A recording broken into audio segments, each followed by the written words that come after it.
안녕하세요. 오늘은 11월 26일, 지금 시간은 오전 5시입니다. 미국과 우리나라의 금리 인상은 조기에 마무리될 가능성이 커지고 있고요. 그 이유는 경기 침체가 빠르게 가속화되고 있어요. 중국에서는 코로나가 역대급으로 발생하고 있는데요. 한 시민이 자유가 아니면 죽음을 달라라고 외치고 있고요. 구독, 좋아요 부탁드립니다.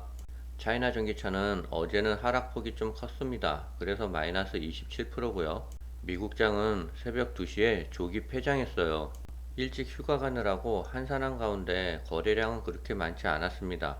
조금 떨어지긴 했지만 의미 있는 숫자는 아닌 것 같습니다. 그래서 XOXL은 21% 수익 구간 중이고요. 국내장은 소폭 하락했는데요. 외국인만 3천억 정도 매수했습니다. 삼성전자는 0.65% 하락했는데요. 아직까지는 21선을 지지하고 있어요. 이번 주의 흐름은 그렇게 나쁘지는 않았고요. 그래프는 약간 아래쪽으로 기울어져 있지만 주가의 향방은 다음 주를 지켜봐야 될 것 같습니다. 미국의 기준금리는 현재 4%고요. 오늘 12월 14일 날 0.5% 인상이 예정돼 있어요. 그리고 FOMC 회의에서는 내년 초에 0.25% 기준금리를 더 올리겠다고 얘기가 나왔었는데요. 그러나 예상보다 경기 침체가 빨리 가속화되고 있어서 내년에 추가적인 금리 인상은 어려울 것 같습니다.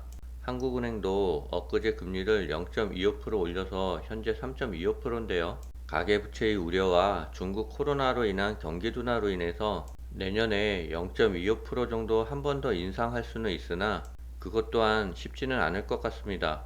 경기 침체가 빠르게 진행된다면 미국과 한국은 금리 인상보다는 인하 쪽으로 방향을 전환할 수도 있습니다. 테슬라는 엊그제 미국에서 3만 대의 리콜 명령이 떨어졌는데요. 중국에서도 소프트웨어 및 안전벨트 문제로 8만 대가량의 리콜을 진행하고 있답니다. 차이나 전기차가 3.19%로 많이 하락했는데요. 당분간은 하락의 폭은 지속될 것 같아요. 저도 차이나 전기차가 마이너스 27% 정도 되고 있는데요. 주가가 하락하니 기분은 안 좋기는 하지만 4차 산업에서 전기차를 빼놓을 수는 없고요. 전기차 중에서 단연 1등은 중국입니다. 짧게는 2030년까지 중국의 2차 전지와 전기차 기술을 따라올 수 있는 나라는 아직까지는 없어요. 그래서 우리는 차이나 전기차에 투자하고 있는 거고요. 2차 전지 산업과 차이나 전기차들의 펀더멘탈은 훼손되지 않았습니다. 단지 지금은 중국의 코로나로 인해 변동성이 커지고 있는데요. 2차 전지 산업은 세계의 미래의 먹거리입니다. 이 고비만 잘 견뎌낸다면 우리에겐 많은 수익이 기다리고 있습니다. 그리고 그 시기는 그리 멀지 않았어요. 그때까지는 잘 참아보자고요. 중국이 코로나19 충격에 따른 경기 둔화 속에 올해 들어 두 번째로 지급준비율을 인하했는데요. 다음 달 5일부터 은행의 지급준비율을 0.25% 인하한다고 밝혔습니다. 중국은 세계와 반대로 유동성을 풀고 있는데요. 이번에 지급준비율 0.25% 인하 효과는 93조 원에 달할 것으로 예상하고 있습니다. 중국에서는 제로 코로나에 대한 저항이 점점 거세지고 있는데요. 한 시민이 방역요원 앞에서 자유가 없을 바에는 죽음을 달라라고 외치고 있습니다. 방역요원과 공안들이 이 시민을 체포하려고 모였는데요. 다른 시민들이 저지해서 이 사람은 끌려가지 않을 수 있었다고 합니다. 제로 코로나로 중국인들의 인내심은 점점 바닥이 나고 있고요. 광저우에서는 대규모 탈출까지 발생했습니다.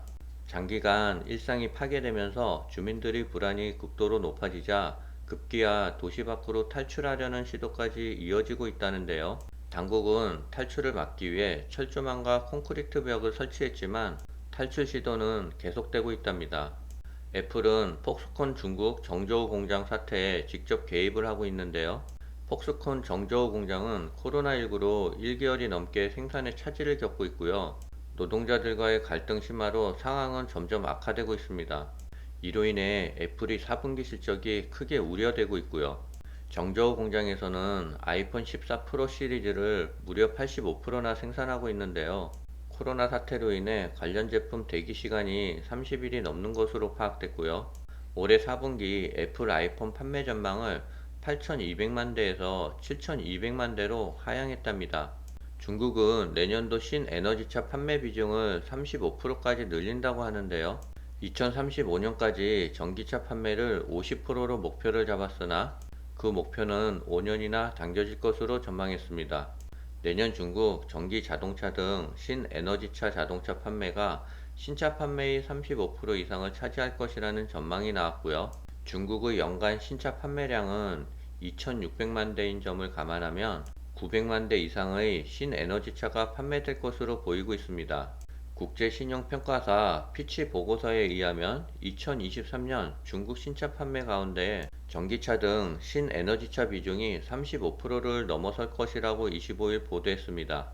올해에 이어 내년에도 중국의 신에너지차 시장이 급성장할 것이라며 이로 인해 완성차 메이커 간 경쟁이 더욱 심화될 것이라고 전망하고 있습니다. 중국의 인민들은 제로 코로나 정책으로 저항이 점점 거세지고 있어요. 지금 세계인들은 노마스크로 월드컵 축제를 즐기고 있어요. 결국은 이러한 월드컵 축제가 중국 시민들의 저항을 더 촉발시킬 것 같고요. 중국 정부의 통제도 점점 더 한계에 이르고 있는 것 같고요. 중국 정부로서는 위드 코로나로 가는 방향을 빨리 모색할 수밖에 없을 것 같습니다. 그때까지 힘들어도 서로 잘 버텨보자고요. 오늘은 여기까지입니다. 감사합니다.